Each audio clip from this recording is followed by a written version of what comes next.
பாவக்காய் வறுவல் பார்க்கலாமா? அப்படியே என்ன சேனலை சப்ஸ்கிரைப் அண்ட் ஃபாலோ பண்ணிக்கோங்க. இப்போ வீடியோக்குள்ளே போகலாம். இதுக்கு வந்து என்னென்னா இரும்பு வடைச்சட்டியாக எடுத்துக்கோங்க. எப்பயுமே வந்து வறுவல் இது மாதிரி பொறுத்தளவுக்கு இரும்பு வடைச்சட்டி தான் பெஸ்ட்டு. சட்டியை எடுத்து வச்சு எண்ணெய் ஊற்றி அதில் வந்து வெங்காயமும் 4 பல்லு பூண்டும் மட்டும் தட்டி சேர்த்துக்கோங்க. சேர்த்ததுக்கப்புறம் இது நல்லா வந்து கோல்டன் ப்ரௌன் ஆனதுக்கப்புறம் இதுக்கு வந்து மிளகாத்தூள், மல்லித்தூள், மஞ்சத்தூள் போட்டுட்டு நம்ம வந்து பொடி பொடியாக கட் பண்ணி வச்சுருக்கோம்ல பாவக்காய், அந்த பாவக்காவையும் எடுத்து உள்ளே ஆட் பண்ணிக்கணும்.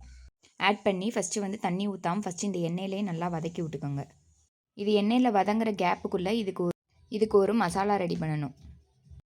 என்னென்ன ஆட் பண்ணணும்னா தேங்காய் 4 பல், ஒரே ஒரு வரமிளகா, கொஞ்சமாக வந்து சோம்பு.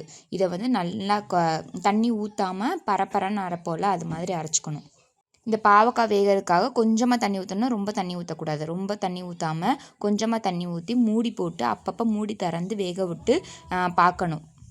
இது வேகிறதுக்கு கிட்டத்தட்ட ஒரு 10 to 15 மினிட்ஸ் ஆகும். ஏன்னா நம்ம ஸ்லோ ஃப்ளேமில் வச்சு இது பண்ணாதான் ஒரு சைடு கரிஞ்சிடாது, இன்னொரு சைடு வந்து பாவக்காய் நல்லா சாஃப்டாகவும் இந்த பாவக்காயில் கசப்பு தெரியவே தெரியாது. நீங்கள் ட்ரை பண்ணி பாருங்கள். இதே மாதிரி மசாலா அரைச்சி நீங்கள் போட்டு செஞ்சு சாப்பிட்டு பார்த்தீங்கன்னா சூப்பராக இருக்கும். இது வந்து எல்லாத்துக்குமே செம்ம டேஸ்ட்டாக இருக்கும்.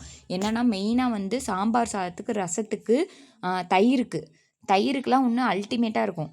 இந்த அரைச்சி வச்சிருந்த மசாலாவை வந்து நம்ம பாவக்காய் வெந்ததுக்கப்புறம் கடைசியாக தான் போடணும். நல்லா வந்து இந்த தண்ணியெல்லாம் ட்ரை ஆகி வெறும் பாவக்காவும் இந்த மசாலா மட்டும் இருக்கிற மாதிரி அப்போதைக்கு இதை போட்டு ஹை ஃப்ளேமில் வச்சு ஒரு 4 கிண்டி அதுக்கப்புறம் வந்து உப்பு கரெக்டாக இருக்கான்னு ஒரு டைம் செக் பண்ணிக்கோங்க. செக் பண்ணிவிட்டு ஒரு 4 கிண்டிட்டு அடுப்பு அமர்த்தி விட்டுருங்க.